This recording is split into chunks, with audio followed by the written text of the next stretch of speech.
Welcome to the Fabulous 413. I'm Khalees Smith. And I'm Monty Belmonte. Later in the show, the Town Council of Amherst is the latest to bring a ceasefire resolution for Gaza to a vote.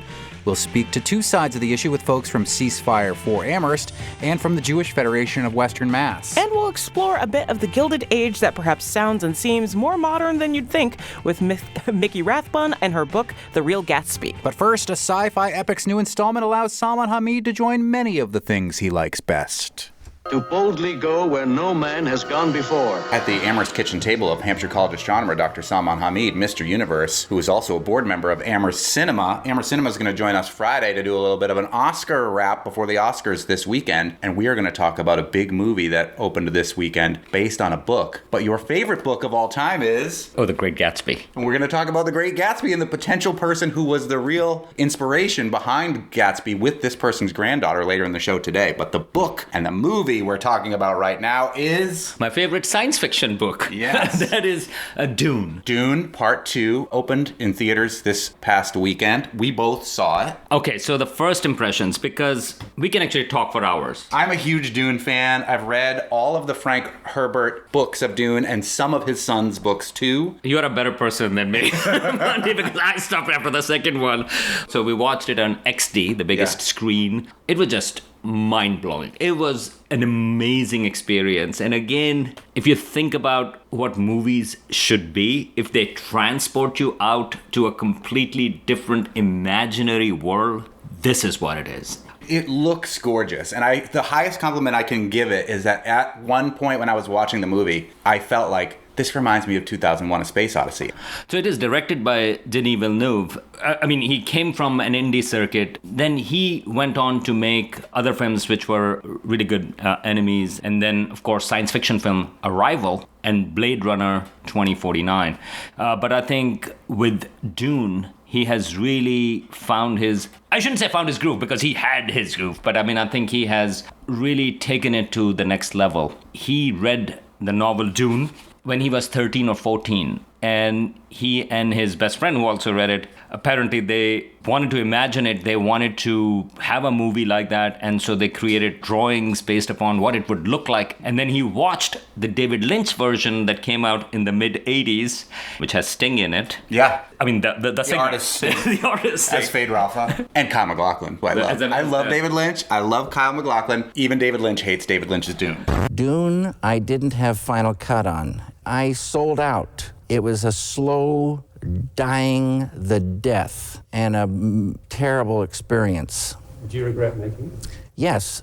And it also is a cautionary tale that there are some stories for which you have to wait for good special effects. That's right. I mean, I think you are limited by that. But Denis Villeneuve, he loved Dune so much. He actually loved the David Lynch version, but he was like, he has made some choices which, I don't know, I wouldn't have made it because it is a little weird film because it is a David Lynch film. There are some awesome things about David Lynch's Dune that are not in this new version of Dune that I kind of wish were. Some of the magical spice, space travel, things like that, those don't really show up in these movies. But so Denis Villeneuve got a chance actually to make this movie by himself, which I think is an amazing story for all the 13 and 14-year-olds out there. Dream big. Yeah. Just think about it. And that's a power of books also. I know you're going to talk about The Great Gatsby and others, but it's a power of books that, that it can transport you to another world, whether in the past, whether it's fictional or whether it's on another planet. And it is beautifully shot. He used natural light. Filming in the middle of, at the most odd hours, making the cast for a half an hour shoot of perfect light to try to get the perfect shot. The sunrises and sunsets. And so this is shot in Jordan, where a lot of these, like The Martian and a lot of other science fiction films are, in Abu Dhabi and Namibia and other places.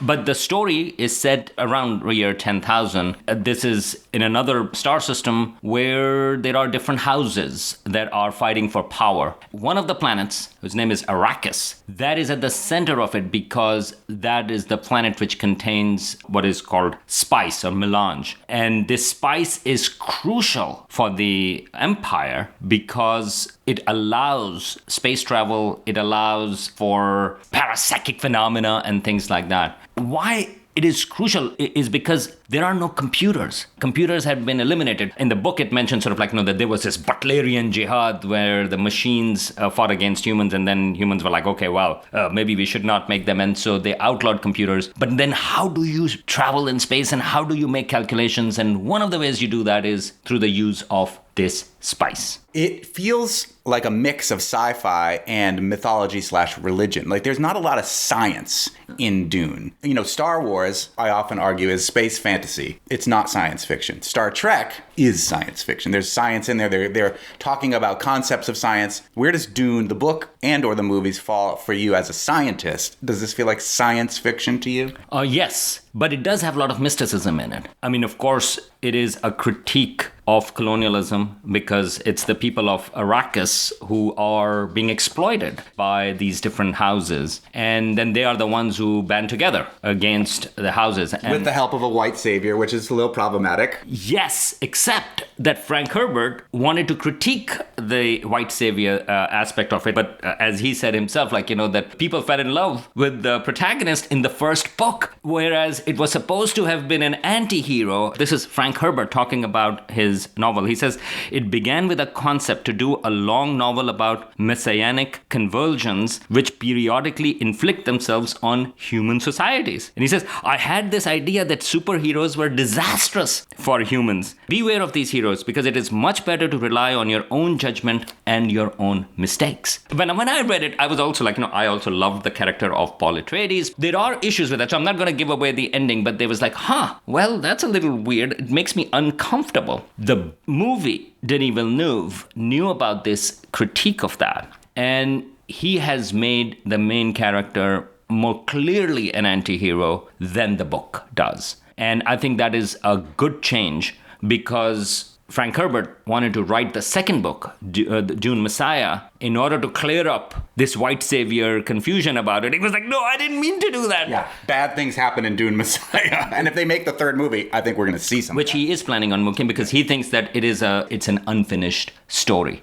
There are still issues with that because the casting is in the Middle East. And again, that was another interesting element to it, that Frank Herbert wanted to introduce a lot of the language that is there, the ones that the Fremens, these are the people of Arrakis, the language they speak. And he created that language, but that was a mixture of Navajo, Aztec, Hebrew, Arabic, Persian, and so on and so forth. But a lot of it Arabic. And in fact, the main character, Paul Atreides, he takes the name of Muad'Dib, which is a desert mouse or somebody who leads the way. In his interviews, Frank Herbert said he deliberately did that because in the 1970s, he said that he thought that people actually in the West don't read much about Islam. And he thought that people should. Partly, unfortunately, I think a lot of the Arabic got washed away in the language that they are speaking in the movie. It's an incredible movie from a cinematic scope. It has been compared to Empire Strikes Back. It's worth noting, there would be no Star Wars if it were not for Dune. Watch the documentary Jodorowsky's Dune about this maniacal filmmaker who I have a lot of critique about for other reasons, how he wanted to put that movie together, and the book of the art that he created to try to make his movie, which would have starred Mick Jagger and Salvador Dali, amongst others, was really kind of the template for Star Wars. So if you love Star Wars but have not seen Dune, you are doing yourself a disservice.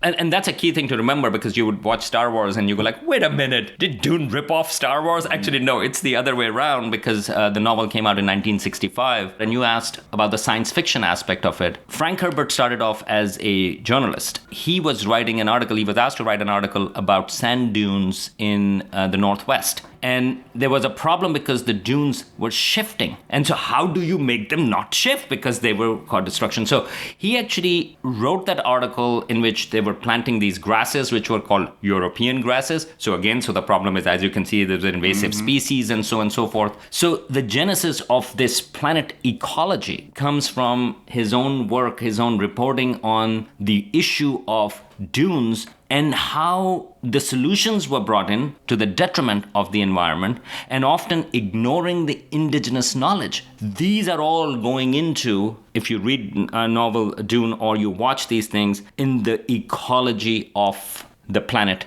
Arrakis. One little aside, when he was in the Northwest, you would see whales. And here he had worms. One other quick thing worth noting. The Emperor in this is played by Christopher Walken. Christopher Walken stars in the Fatboy Slim video, Weapon of Choice, dancing unbelievably around a hotel. That song by Fatboy Slim is a direct reference to Dune, where he says, listen to the sound of my voice, check out my new weapon, Weapon of Choice. The use of voice is a powerful weapon in the Bene Gesserit religion. And then the best lyrics that are having to do with Dune in that song are, walk without rhythm, you won't attract the worms. So the whole time I see the Emperor, Christopher Walken up there, I'm like, this is homage to Fatboy Slim and Weapon of Choice. First of all, I had no idea. This is so cool. I mean, I remember that video. Yeah. And he is walking weird in there, He's dancing amazingly. Or I should say, he's just walking like Christopher Walken. Thank you, Monty. I mean, that is an amazing reference. Okay, I'm going to go and watch this video right now. I wanted them to play Weapon of Choice over the credits, but they didn't. Go see it in theaters before it leaves. It's wonderful. This is a movie for theaters. And this is what the cinema is about. So go see movies. Oscars are next week as well. Go watch those movies as well. But this is a phenomenal experience. Later in the show, a glimpse at a figure who just might have been the inspiration for F. Scott Fitzgerald's most well-known work. But first, local efforts to address global issues. We chat with the folks from Amherst for Ceasefire about their resolution, which goes up for vote at Town Council tonight. You're listening to the Fabulous 413 on 88.5 NEPM. You are part of the Mushebek family that we've had on the show multiple times, I'm assuming. I am, yeah. You've had my father, Michelle, my uncle, Gabby, my sister, Hannah. We're working through all of you like Pokemon. Yeah. I feel weird about that. If not at today's meeting, then very soon the Amherst Town Council will vote on a resolution calling for a ceasefire in Gaza. If approved, Amherst would join its neighbors across the river in Northampton, as well as the Massachusetts cities of Cambridge and Somerville, in passing local ceasefire resolutions. Joining us are some of the members of a group called Ceasefire for Amherst: Leyland Mushebek, Uri Strauss, Josna Reggae, as well as Amherst Town Councilor and sponsor of the resolution, Pat DeAngelis. Thank you all so much for joining us. Let's start with Josna. Tell us about what prompted you and this Amherst for Ceasefire organization to draft this resolution. Well, I was talking to my best friend in San Francisco, and while I was talking to her, her daughter came running in saying, we won, we won. Her daughter is a nurse and was talking about the Board of Supervisors vote for a ceasefire in San Francisco. I was so inspired by what they had accomplished in San Francisco that I fired off a letter to the Amherst Indie, an independent news outlet, saying, way to go, San Francisco. Why not us? I just pressed send and I said to my husband, oh no. And he said, well, what do you mean? And I said, I'm going to have to follow through with this now. And he said, I'll support you. And that's how it started for me. And all these wonderful people came on board. And I really do feel such a strong sense of community 7 weeks later. Do you have a direct connection to the Holy Land, to Palestinians, to the... No, not a direct connection. Probably my two biggest connections are that I am myself an immigrant and sort of part of the post-colonial diaspora. My father was Indian, my mother English. My mother marched for Indian independence, in the 40s. So I'm very aware of colonialism, partition, being a member of a diaspora. And then at UMass, I did my PhD at UMass in post-colonial studies. One of my biggest people whose work inspired me the most was Palestinian exile Edward Said. That's Josna Reggae, who's one of the members of Ceasefire for Amherst. The ceasefire resolution will likely go before the Amherst Town Council tonight. We're also joined by a couple of the other members of Ceasefire for Amherst. Uri Strauss, tell us why you're involved and why this issue speaks to you. Well, I was born into this issue. My mother grew up in Israel, and about half of my family lives in Israel. I spent part of my childhood living in Palestine, both in East Jerusalem, which is the part of it that Israel occupies illegally, and I lived on a settlement called Efrat. I grew up in a very right-wing Zionist family, and kind of later in life, as I met more people and became educated on more issues, decided, mostly for the kinds of reasons that are here in the resolution, if killing is bad and violence is bad, then those who do killing and violence kind of need to justify it, and that kind of caused me to question and challenge all of the justifications that I'd heard for Israel occupying the Palestinian territories, and I came around to the position that all of this was unjustified. And why this resolution in particular speaks to me is it makes a very pretty minimal moral demand, which is there's a lot of violence and there's a lot of killing. It should probably stop. I can't think of any good reason why this attack on Gaza should continue. And besides the toll that it's taking on the Palestinians in Gaza, there's a lot of people in Israel who are unhappy about it, particularly the families of the people who are being held hostage in Gaza, because they recognize that their family and their loved ones, relatives are much more in danger if they are being held captive in an area that is under a very intense attack. Uri Strauss, who grew up in Israel and Palestine, I'm assuming that you are of Israeli Jewish stock with your name. Perhaps I'm wrong about that. When you hear comments from, say, the Jewish Federation of Western Mass, who we will have on the show shortly to talk about this, saying that the ceasefire resolution serves to only further exacerbate the divisions within the community, particularly resolutions that place blame and burden on Israel, and that asking Israel for immediate ceasefire echoes and advances Hamas's interests, how do you respond as somebody who grew up there? Sure. Well, first let me say that the Jewish Federation on this issue is not in line with the majority of Jewish opinion in this country. There was polling done not too long ago, and the percentages were 50% of the American Jewish population was in favor of a ceasefire, and I believe it was 34 against. So a pretty strong majority of Jewish people nationwide. Obviously, we don't know the numbers for Amherst, but I cannot imagine that there is less Jewish support for a ceasefire in Amherst than there is for the country at large. But as to the particular claim, I just don't think it makes sense. I mean,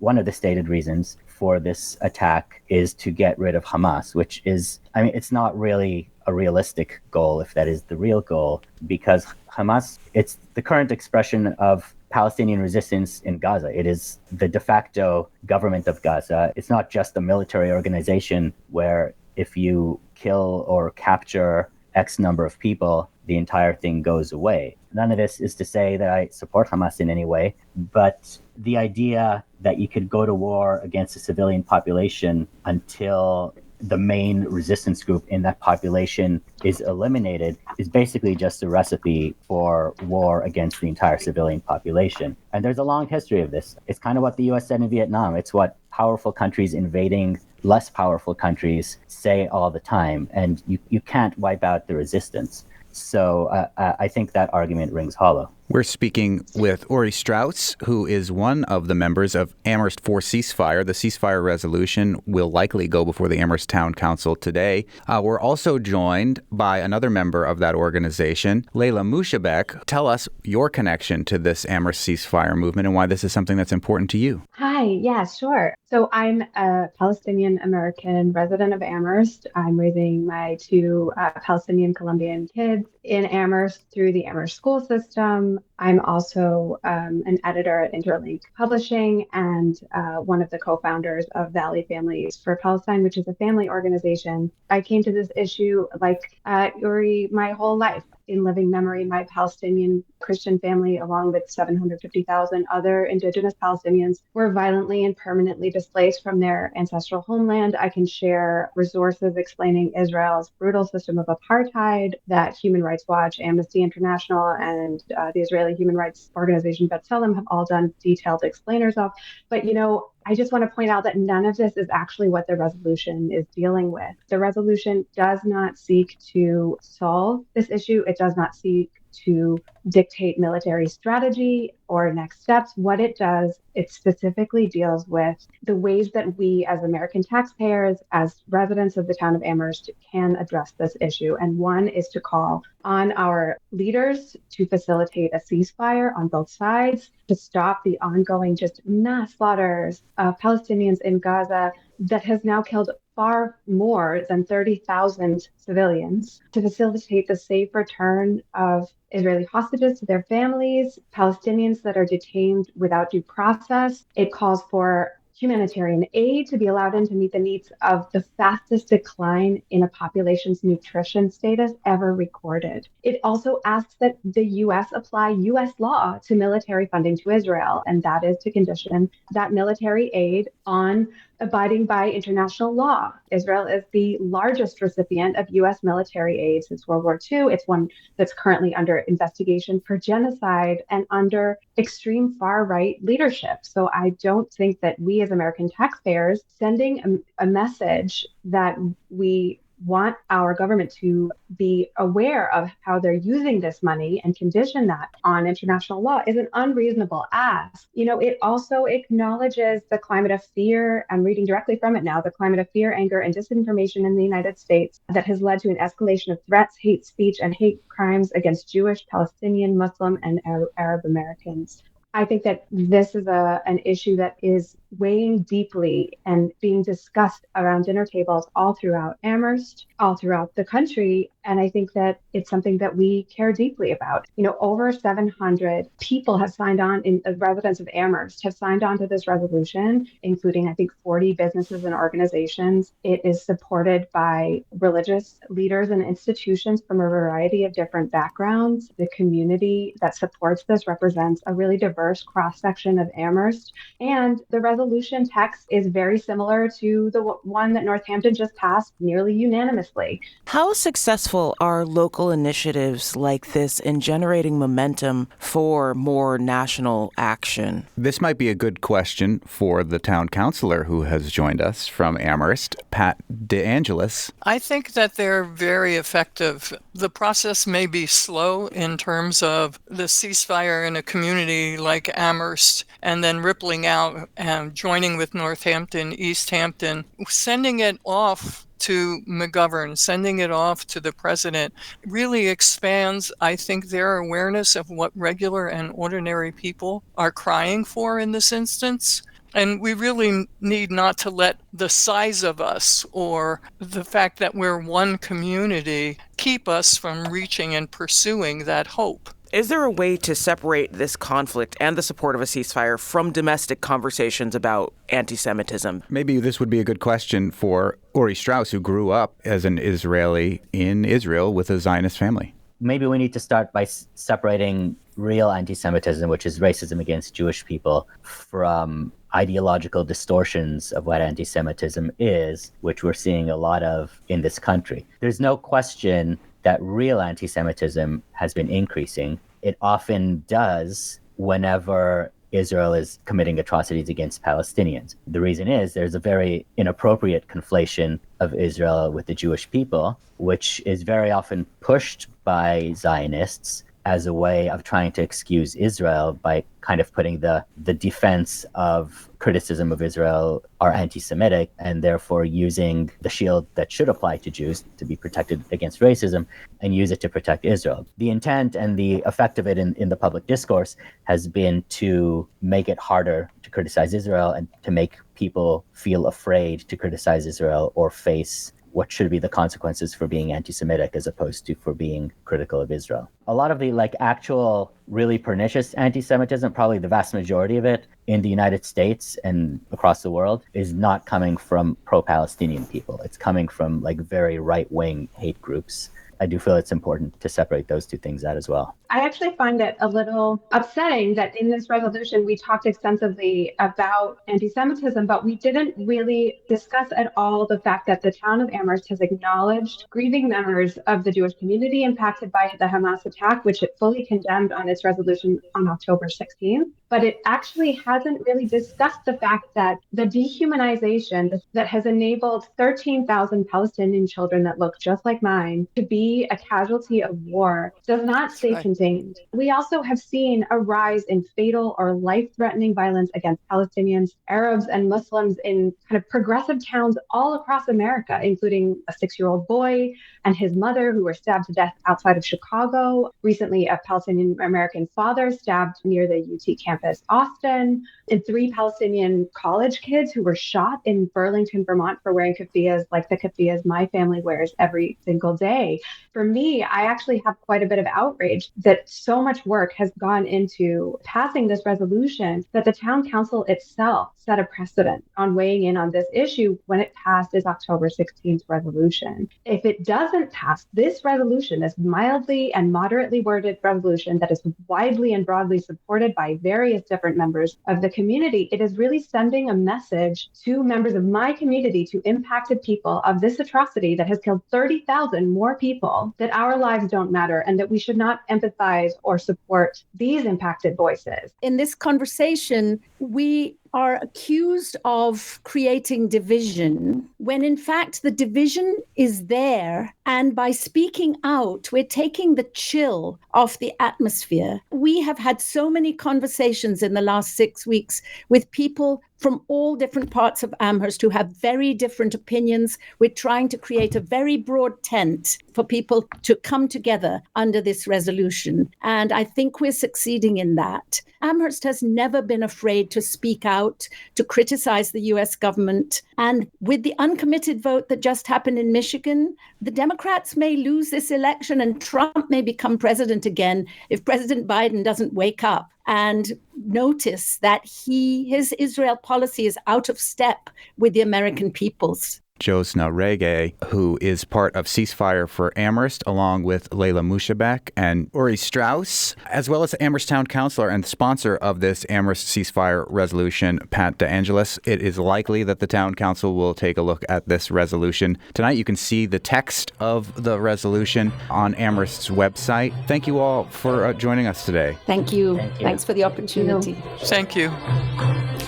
Up next, a different and differing perspective on municipal resolutions of this nature with Owen Zarrett of the Jewish Federation of Western Massachusetts. And later, author Mickey Rathbun about the connection between her family and the Great Gatsby that gets explored in her new book, The Real Gatsby. You're listening to The Fabulous 413 on 88.5 NEPM.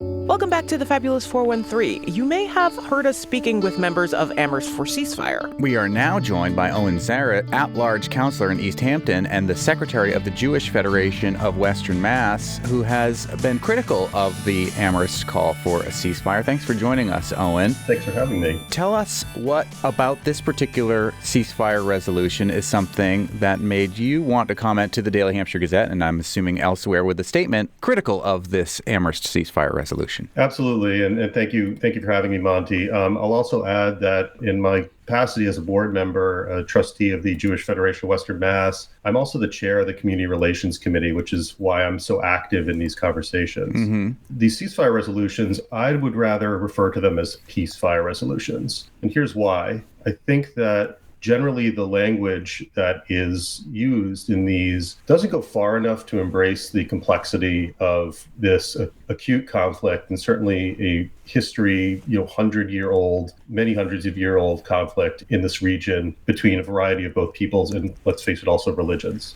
And the wording generally of these resolutions puts a lot of the onus on Israel to basically lay down their arms and stop their campaign to essentially eliminate a terrorist organization firing hundreds of rockets into Israel every day, as well as trying to retrieve hostages. There's a lot more to this story, and it's very difficult on the municipal level, where we really have no scope to address complex international conflicts. We're failing to actually deliver language that encapsulates the entire framework of this conflict. Is there anything in the particular wording of this particular resolution that we discussed a little bit with the Amherst for Ceasefire folks that stands out to you as problematic? So I actually haven't seen the Amherst language yet. It's going to be difficult for me to comment on that. Is this more in response to the Northampton resolution in that case? Or the East Hampton one. Or the East Hampton which one. You'll have to deal with directly as an at-large counselor there. Correct. So Northampton, East Hampton, Amherst. I haven't seen Amherst, but here's what I've seen with these, first of all. Let's say for the record, first of all, that we all want peace. We don't want a war between Israel and Hamas. And we don't want a war between Israel and Hamas where innocent Gazans, Palestinians, are literally caught in the crossfire. The people of Gaza didn't start this conflict, and they're the unintentional casualties. But also in that statement, I think it's important to point out that while there aren't directly as many Israeli casualties now, other than the 1,200 or so people who were murdered in a pogrom-like attack on Israel on October 7th, there is really no mention of the displacement of hundreds of thousands of Israelis or ongoing attacks against Israel via rocket fire by Hamas on a daily basis. Certainly from what I've seen from Northampton, and again, I haven't seen Amherst, is it really failed to encapsulate the real issue, which is the fact that a terrorist organization has been ruling in Gaza since 2007. And that what we really need to focus on is not necessarily to stop fighting right now, which I'd like to see that end tomorrow, But the fact that Hamas needs to be removed from power. We're speaking with Owen Zaret, who's an at-large counselor in East Hampton, but is also the secretary of the Jewish Federation of Western Mass, who has been somewhat critical of some of the ceasefire resolutions that have been coming through different municipalities. I want to preface this by saying I believe every human life, especially ones that are innocently taken, is a tragedy. Every single individual one. There were over 1,200 lives that were taken on October 7th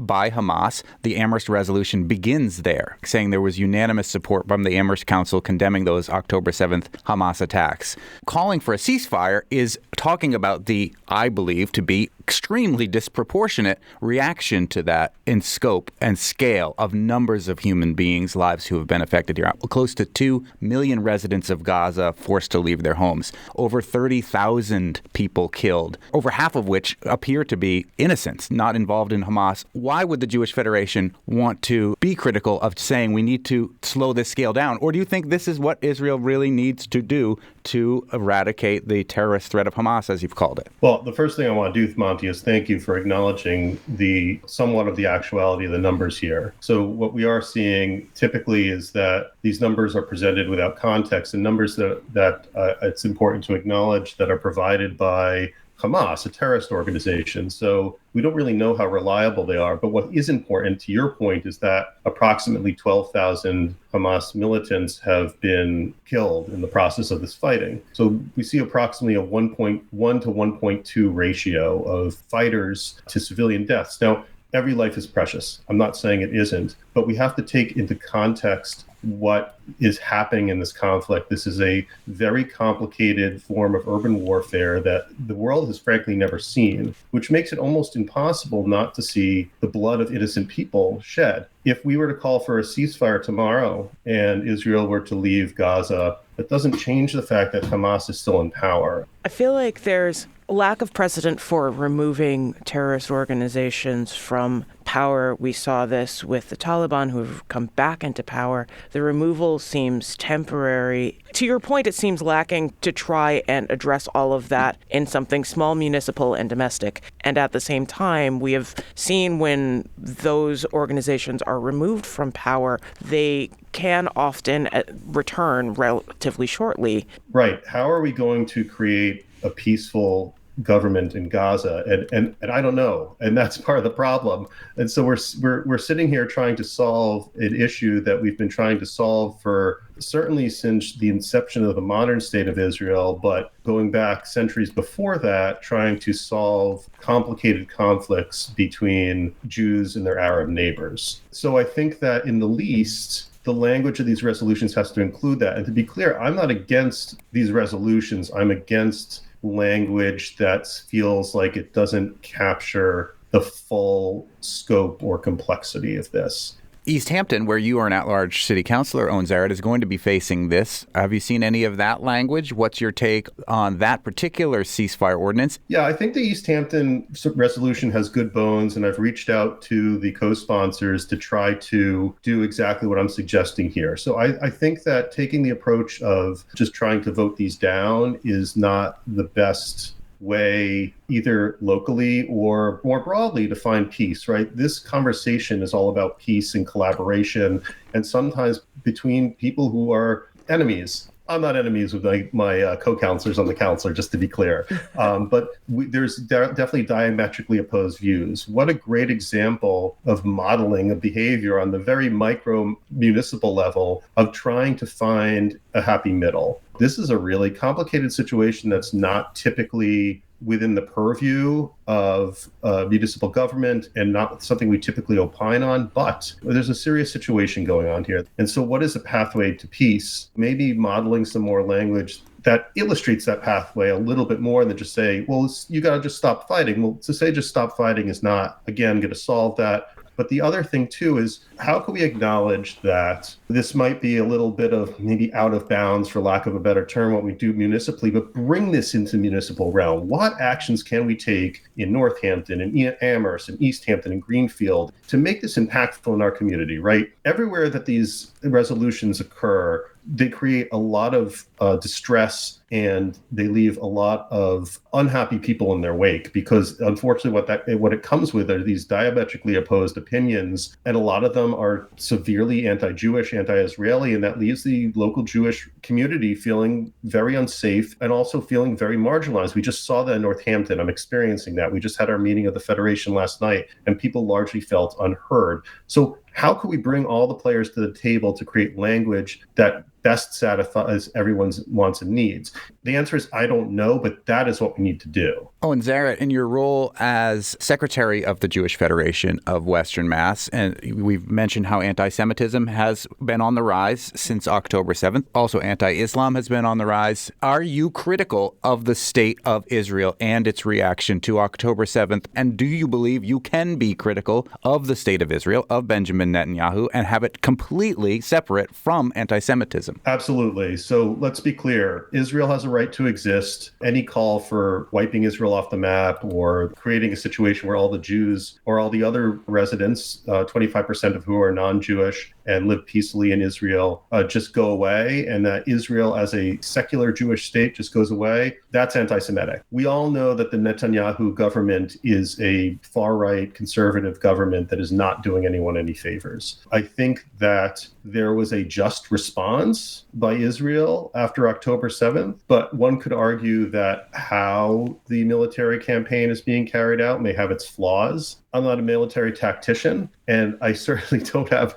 the skill set to be able to say exactly how this campaign should or shouldn't be fought. Being critical of government of Israel is not anti-Semitism. Being critical of Israel and its existence and its right to exist, and the right of Jews to self-determination, and a refuge state, essentially, of Israel, surrounded by many neighbors, unfortunately, who are inhospitable to it, that's anti-Semitic and that's anti-Jewish. Do you feel that there should be or can be separation of domestic anti-Semitism from the Israeli-Hamas conflict? There should be. Right. And so the concerning thing is that there hasn't been. So we have folks now using the word Zionism in a multitude of ways, right? So there's a subset of people who use now the word Zionist just to substitute for Jew, to basically make that the new anti-Semitism, because if they say Zionist meaning Jew, it's kind of a cover-up. It's concerning that if this conflict is really just contained to Israel and their neighbors in Gaza, or Hamas, really, why are we seeing attacks on Jewish institutions? Why are we seeing bomb threats to synagogues? Why are we seeing Jewish college students afraid to be on campus? All of these stories we're hearing here domestically are either as bad and potentially, if not worse, than the stories that our parents and our grandparents told us. It doesn't make sense. If you want to protest what's happening in Israel, then protest what's happening in Israel and say that the people of Gaza deserve better. This is a humanitarian crisis, that Hamas needs to be gone, that maybe Israel, their response is too strong, or it's not too strong, or they need to figure out a better way to end this conflict. But to be threatening Jews in the way that we have seen in America, that is quite concerning and seems to be, to me, shouldn't be directly correlated, and yet it is. You say that you can be critical of the response that the Netanyahu government has enacted after October 7th. As the Jewish Federation of Western Mass, or as a human being yourself, as a city councilor, whatever hat you want to wear to answer this question, you said that they had the right to respond, but does the vast humanitarian toll, the fact that we're on the cusp of creating a man-made famine in Gaza, trouble you at all to want to add your voice to try to figure out a way to ameliorate this terrible toll? Oh, 100%. I mean, if I haven't made that clear in this conversation, then I apologize. I think that what is happening now to the people of Gaza is terrible, just as I think what's happening happened to Israelis on October 7th, and subsequently from all the many Israelis have been displaced both on the border with Gaza as well as now from the north as we face attacks from Hezbollah, that's horrible as well. These folks are experiencing this because their government, since 2007, Hamas, has put them in the middle. And we need to find as rapid of a solution to that as possible. And just stopping the fighting tomorrow won't solve that. But I pray every day for the people of Gaza. I pray every day for the people of Israel. I pray for a peaceful coexistence between Israelis and Arabs and Jews and Muslims. This war is complicated. Owen Zaret is an at-large counselor in East Hampton and the secretary of the Jewish Federation of Western Mass. East Hampton will be wrestling with its own ceasefire resolution shortly, and Amherst's resolution will be on the table tonight, it seems. Thank you so much, Owen Zaret. Thanks for having me. You can live stream the session tonight at amherstma.gov starting at 6:30 p.m. We'll get into a bit of the Gilded Age and author Miss Mickey Rathbun's connection to that era up next. You're listening to the Fabulous 413 on 88.5 NEPM. Yeah. The Fabulous 413 podcast is funded by Northeast Solar, homegrown in Hatfield, Massachusetts, and providing energy savings for their customers for over 10 years. Learn more at northeast-solar.com. Welcome back to the Fabulous 413. I'm Monty Belmonte. And I'm Clee Smith. Mickey Rathbun is an Amherst-based lawyer turned journalist. Her essays have appeared in the Boston Globe, the Chicago Tribune, and Salon.com. Mickey Rathbun has written the Get Growing Gardening column for the Daily Hampshire Gazette since 2016, and her new family memoir/biography is called The Real Gatsby, George Gordon Moore, a granddaughter's memoir. Tomorrow, Tuesday, March 5th at 7 p.m., Mickey Rathbun presents her new book at the Odyssey Bookshop in South Hadley. She'll be joined in conversation by Martha Ackman. Thank you so much for joining us. Thank you for having me. Sure. Good to be here. It's interesting that our resident astronomer's favorite book is The Great Gatsby. But how did you first hear this connection that your grandfather might be the model for F. Scott Fitzgerald's most famous character? Well, I wish I could tell you precisely when I heard this story about my grandfather having been the model for Gatsby, but it was just something I remember kind of knowing as a kid. And I think my older brother talked to some of his friends about it. And so it was just something in the air that never really got talked about. And certainly my mother never talked about it. So I really can't answer that question. But I did have an important conversation. It was on the night of my wedding, and one of the guests at our wedding was a woman named Honoria Donnelly. She was a very close friend of my parents, and she was the daughter of a famous expat couple named Gerald and Sarah Murphy. The Murphys were very close friends of the Fitzgeralds, and Honoria also had known my grandfather. And we were having a final glass of champagne with Honoria and her husband, and we're talking about Fitzgerald. And I said, you know, I've heard this rumor that my grandfather may have been the model for The Great Gatsby. And Honoria said, well, your grandfather was certainly a colorful character. That really wouldn't surprise me at all. And I thought, I filed that away. And then you took that filing and you've done a comprehensive research into the life of your grandfather. Speaking of that research, a lot of it is letters, like personal letters, like things that were kept. How hard was it to encounter, like, I mean, I understand that people save these things, but clearly you encountered people who saved a lot of these things. Yes, although I didn't have a lot of my grandfather's letters. The letters of his that I did have were very important, though. He sent my parents correspondence while he was an old man, I mean, in his 80s. He died when he was 95, so he was living in L.A. and trying to set up these very dubious business deals. He was trying to make up various mining ventures. And he would write back and forth to my father, who was a lawyer in Washington, who specialized in government regulation, you know, and my father would just say, listen, George, don't do it, you know. And at one point, my father tells a story about how my grandfather just said to him, well, Duffy, come on, who's going to put an 85-year-old man in jail?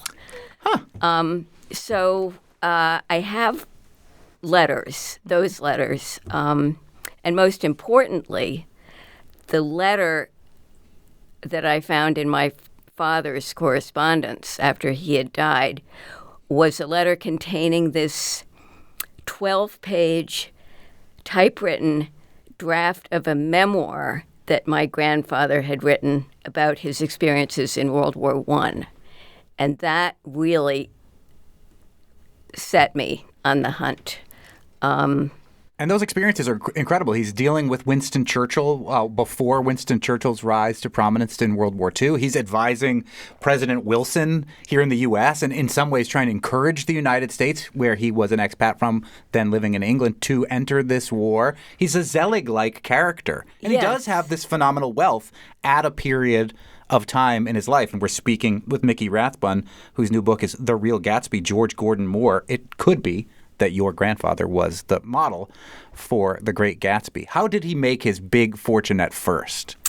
He made his big fortune in a business called Traction. And a lot of people don't know what that is, but it was motorized urban transportation. So in other words, electric trolley cars that were replacing horse-drawn, conveyances in Michigan. That was where my grandfather was based then. And Traction was a new business, and my grandfather kind of got in on the ground floor and started buying up, traction companies. He had several wealthy partners because my grandfather at the start had no money. But, they made these partnerships, and they all made a lot of money. Because another aspect of the traction business is that as you build lines further out, the real estate along those lines becomes very valuable because all of a sudden, it's on the transportation line. And so, my grandfather bought up a lot of real estate too and made more money that way. And he loses it in the Great Depression, like so many people. But there are periods in your book talking about this Gilded Age, this very Gatsby-like, these wild parties that you're describing. Yeah. Yeah. And you knew your grandfather. When you knew that man that you describe at the beginning of the book as having soup dripping down his chin, was there anything that led you to believe that he really could have been that model for Gatsby? At the time, no.